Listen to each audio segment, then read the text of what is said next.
হ্যাঁ, তোমার অফিসে বসের কথা তুমি শোনো।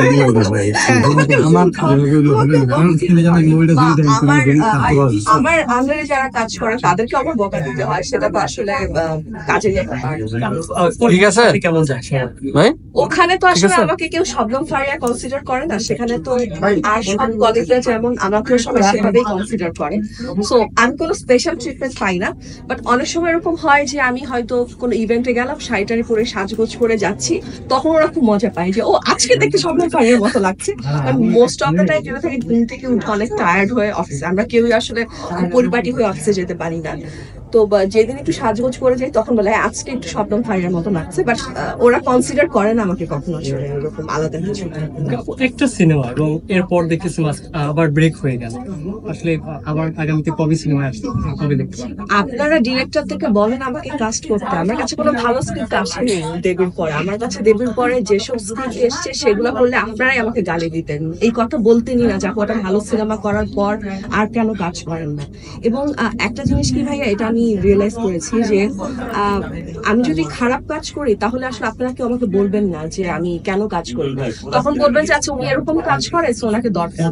যেহেতু আমি ভালো কাজ করেছি এবং তারপর আর ভালো স্ক্রিপ্ট আসেনি দেখে আমি কাজ করি নাই, সেজন্য আপনারা আমাকে বলেন। ঠিক আছে, সেই জন্য আমি চাই যে আমি শুধুমাত্র ভালো কাজ আসলে করব, এর বাইরে আমার কাছে মনে হয় যদি আমি মানসম্মত কাজ না করি আপনারাও তো খুশি হবেন না, দর্শকরাও আসলে সেভাবে আর গ্রহণ করবে না। ঈদের তো কদিন বাকি, ঈদ নিয়ে পরিকল্পনা কি করছো? এবার সম্ভবত আমরা ঈদে আমরা সব পরিবারে দেশের বাইরে ঘুরতে যাবো, ঈদের দিন রাতে, এটাই এরকম। আর আর কোরবানির যেটা হয় সকালে কোরবানি থাকে, মাংস দেয়া নেয়া এগুলো তো থাকবে। স্পেশাল কোনো প্ল্যান নাই, বাট যতটুকু এখন পর্যন্ত প্ল্যান আছে যে আমরা ঈদের রাতেই বাইরে চলে যাবো। আচ্ছা, আপনার তো একটা ফ্রেন্ড আছে, একজন ফ্রেন্ড আছে পিয়া জান্নাতুল, তার সাথে এখন সম্পর্ক কেমন? ভালো। কেন? ঘুরতে যাওয়া হয়, আড্ডা দেওয়া হয় এখন? আমরা ঘুরতে কখনো যাইনি, বাট আড্ডা দিই। হ্যাঁ, কিন্তু আমরা আড্ডাতে ছবি পোস্ট করি না, কারণ আড্ডার সময় যে এরকম না যে আমরা সাজগোজ করে কখনো যাই যে ওর কোর্ট থেকে চলে আসে, আমি আমার অফিস থেকে যাই, সেই জন্য কখনো আমাদের ছবি পোস্ট করা।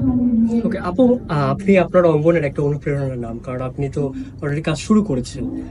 যারা আপনার সাথে, আপনার যারা কলিগ ছিল বা একসাথে যাদের সাথে কাজ করা হয়েছে নাটকে, তাদের উদ্দেশ্যে আপনার কি মেসেজ? তারাও আসলে চাকরির ক্ষেত্রে কতটুকু সময় দেওয়া দরকার, এই পেশায় কতটুকু আসা দরকার, আপনি কি মনে করেন? আমি কোয়েশ্চেনটা বুঝি।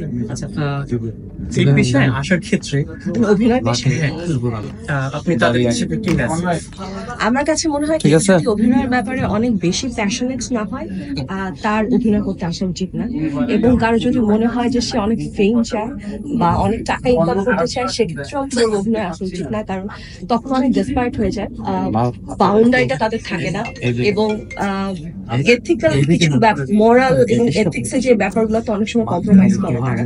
তো সেজন্য আমার কাছে মনে হয় শুধুমাত্র অভিনয়টাকেই ভালোবাসলে এখানে আসা উচিত। কারণ এটা খুবই পরিশ্রমের কাজ, 15 ঘন্টা 16 ঘন্টা আমরা টানা কাজ করি। এইটা আসলে এটা রোদে পুড়ছি, আমরা বৃষ্টিতে ভিজছি, কিন্তু কাজ বন্ধ করা যাচ্ছে না।